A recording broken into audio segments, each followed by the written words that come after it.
নমস্কার বন্ধুরা, আশা করি আপনারা সবাই ভালো আছেন। আমাদের ইতিহাসে অনেকটা জায়গা জুড়ে রয়েছে মুর্শিদাবাদ, আর এই মুর্শিদাবাদ ঘাটতে গেলে জগৎ শেঠের নামটা সবার আগে উঠে আসে। কারণ কি জানেন? জগৎ শেঠ ছিলেন পৃথিবীর একমাত্র ধনী ব্যক্তি। তার কাছ থেকে ধার নিতেন রাজা জমিদাররাও। কিন্তু এখন প্রশ্ন হলো, কোথায় গেল এই জগৎ শেঠের বিপুল সম্পদ? সেটাই জানতে আমরা এবার পাড়ি দিচ্ছি সুদূর মুর্শিদাবাদ। তো বন্ধুরা, অবশ্যই ভিডিওটি না কেটে সম্পূর্ণটা দেখবেন, আর ভালো লাগলে অবশ্যই চ্যানেলটিকে সাবস্ক্রাইব করে সঙ্গে থাকবেন। চলুন মুর্শিদাবাদের গহীনে প্রবেশ করি আমরা। অষ্টাদশ শতকে বাংলার ইতিহাসে বিখ্যাত ধনী জগৎ শেঠ। ইনি কোনো একজন ব্যক্তি নন। জগৎ শেঠ একটি পারিবারিক উপাধি।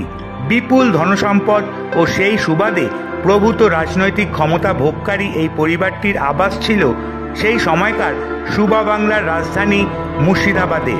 জগৎ শেঠরা আদতে বাংলার মানুষ নন। তাদের আদি নিবাস রাজস্থানের যোধপুরের নাগর অঞ্চলে। প্রথমে তারা শ্বেতাম্বর জৈন ধর্মাবলম্বী ছিলেন, পরে বৈষ্ণব ধর্ম গ্রহণ করেন এবং আরও পরে তারা জৈন ধর্ম গ্রহণ করেন। এই বংশের প্রাচীন ইতিহাস ঘাঁটতে বসলে দেখা যায় হীরানন্দ সাউ নামে এক ব্যক্তি যোধপুর থেকে ভাগ্য অন্বেষণে পাটনায় আসেন।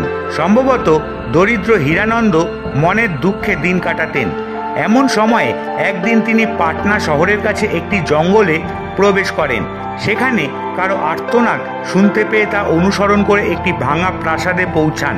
তার ভিতর থেকেই সেই আওয়াজ আসছিল। সেখানে দেখেন এক মৃত্যু পথযাত্রী বৃদ্ধ যন্ত্রণায় কাতরাচ্ছে। হীরানন্দ তার যথাসাধ্য সেবা করলেও সেই বৃদ্ধ মারা যান।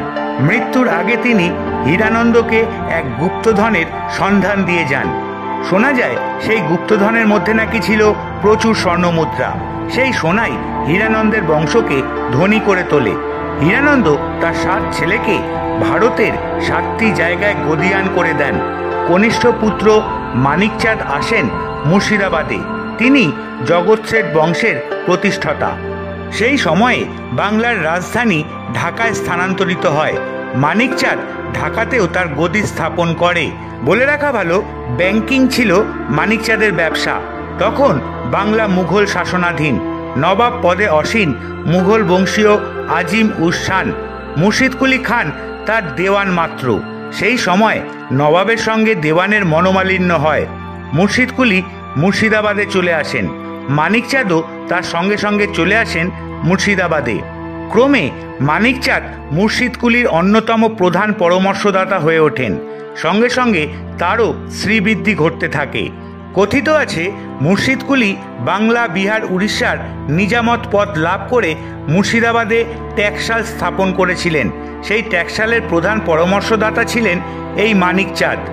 মুর্শিদকুলি মানিকচাঁদের জন্য শেঠ উপাধি জোগাড় করে দেন তৎকালীন দিল্লির বাদশাহ ফারুকশিয়ারের কাছ থেকে। বিনিময়ে মানিকচাঁদ মুর্শিদকুলিকে বিপুল অর্থ দিয়েছিল বলে কথিত আছে।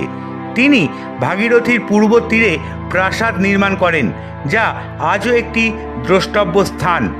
মানিকচাঁদ ছিলেন অপুত্রক, মানে কোনো সন্তান ছিল না। তাই তিনি নিজের ভাগ্নেকে ফতেচাঁদকে দত্তক নেন।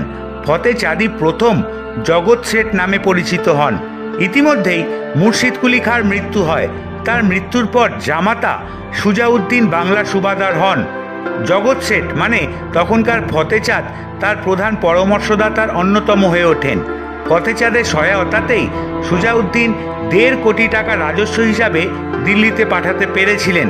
বোঝাই যাচ্ছে জগৎ শেঠ মানে ফতেচাঁদ ইতিমধ্যেই কি পরিমাণ আর্থিক সম্পদের মালিক হয়ে উঠেছিলেন। মৃত্যুর আগে সুজাউদ্দিন তার ছেলে সফররাজ খানকে জগৎ শেঠের পরামর্শ মেনে চলার উপদেশ দিয়েছিলেন। কিন্তু ভোগ বিলাসে আসক্ত সফররাজ তা মানেননি। উল্টে জগৎ শেঠ ও অন্যান্য গুরুত্বপূর্ণ ব্যক্তিদের তিনি জনসমক্ষে অপমান করতে শুরু করেন। অপমানিতদের মধ্যে আজিমাবাদের শাসনকর্তা আলীবর্দী খাও ছিলেন। আলীবর্দী তার দাদা হাজি আহমেদ ও জগৎ শেঠের সঙ্গে ষড়যন্ত্র করে সফররাজকে সিংহাসনচ্যুত করেন। 1744 সালে জগৎ শেঠ মানে ফতেচাঁদ মারা যান। তার 3 ছেলে আনন্দচাঁদ, দয়াচাঁদ ও মহাচাঁদ আনন্দচাঁদ ও দয়াচাঁদ অল্প বয়সেই মারা গিয়েছিলেন। ফলে বিপুল ধনসম্পত্তির উত্তরাধিকারী এসে পড়ে পুত্র মহাচাঁদের ওপর। দিল্লির বাদশাহের কাছ থেকে মহতাব জগৎ শেঠ উপাধি লাভ করেন। স্বরূপচাঁদ লাভ করেন মহারাজ উপাধি। এই সময়ে জগৎ শেঠের আর্থিক প্রতিপত্তি বিশেষ পর্যায়ে ওঠে। তাদের গদিতে সর্বদাই 10 কোটি টাকার কারবার চলত। উল্লেখ করেছেন মুর্শিদাবাদ কাহিনীর লেখক নিখিলনাথ রায়। শুধু নবাব নয়, তাদের খাতক ছিলেন বড় বড় জমিদার, মহাজন ও অন্যান্য ব্যবসায়ীরা। ক্রমে ইংরেজ ও ফরাসি বণিকরাও জগৎ শেঠের কাছ থেকে টাকা ধার নিতে শুরু করেন। জগৎ শেঠের নিয়মিত আনাগোনা শুরু হয় কলকাতা ও চন্দননগরে। ইংরেজ ও ফরাসি বণিকদের বিলাসবহুল জীবন যাপনের জন্য অনেক ধার দিতেন মহাচাঁদ। বলাই বাহুল্য, সেটা ঘটত চড়া সুদের বিনিময়ে।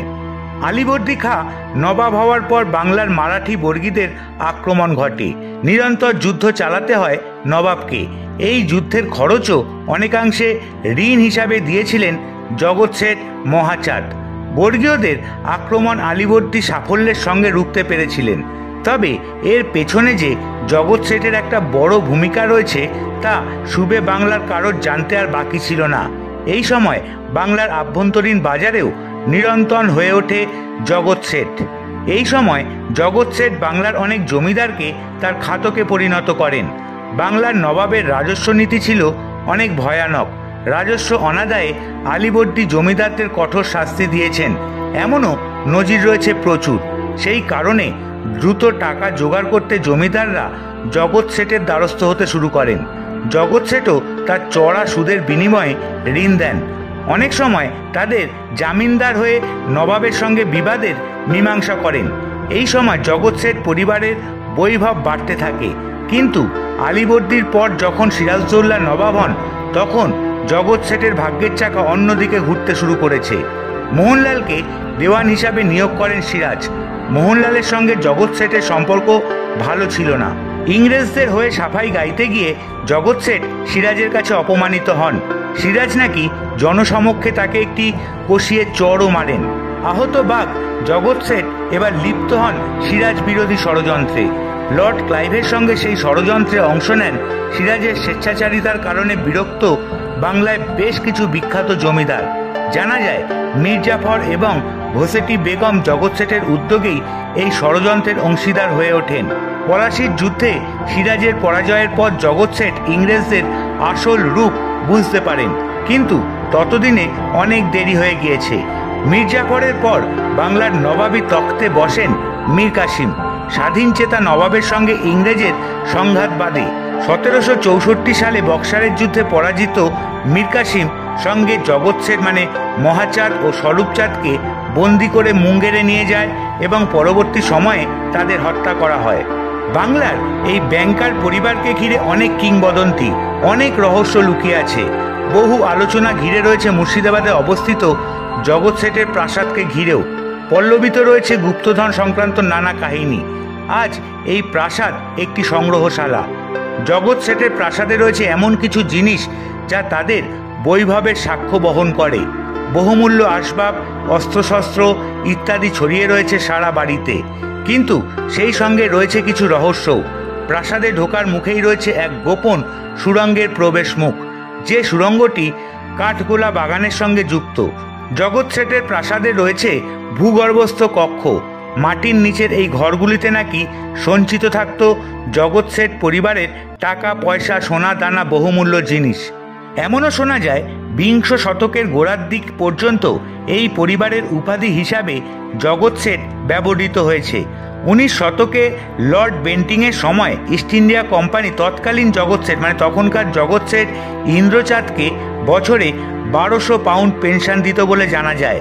সে কালের হিসাবে এই 1200 পাউন্ড অঙ্কটা কিন্তু খুব কম নয়। জগৎ শেঠ প্রাসাদে রাখা রয়েছে কৌতূহল জাগানো বেশ কিছু জিনিস। এই প্রাসাদের অন্যতম রহস্যময় বস্তুটি হলো একটি আয়না। কেউ যদি এই আয়নার সামনে দাঁড়ান, তিনি নিজের মুখ দেখতে পান না। দেহের অন্যান্য অংশ দেখা গেলেও খুব আশ্চর্যজনকভাবে এই মুখ দেখতে না পারার ব্যাপারটা আসলে আয়না নির্মাতাদের কৃত কৌশল। কিন্তু জগৎ শেঠ পরিবারের ইতিহাসের দিকে তাকালে এই আয়নাকে বড় বেশি প্রতীকী বলে মনে হয়।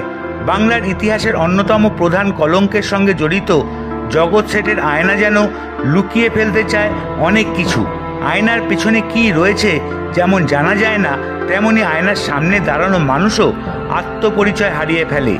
হারিয়ে যায় বাংলার ইতিহাসের এক অকথিত অধ্যায়। তো বন্ধুরা, আশা করি ভিডিওটি আপনাদের ভালো লেগেছে। লাইক শেয়ার করে অন্যকেও জানানোর সুযোগ করে দেবেন। আবারও বলি, চ্যানেলটিকে সাবস্ক্রাইব করে সঙ্গে থাকবেন আর জানাবেন আপনাদের মূল্যবান বক্তব্য কমেন্টস বক্সে। সুস্থ থাকবেন, ভালো থাকবেন, সতর্ক থাকবেন। Bye bye.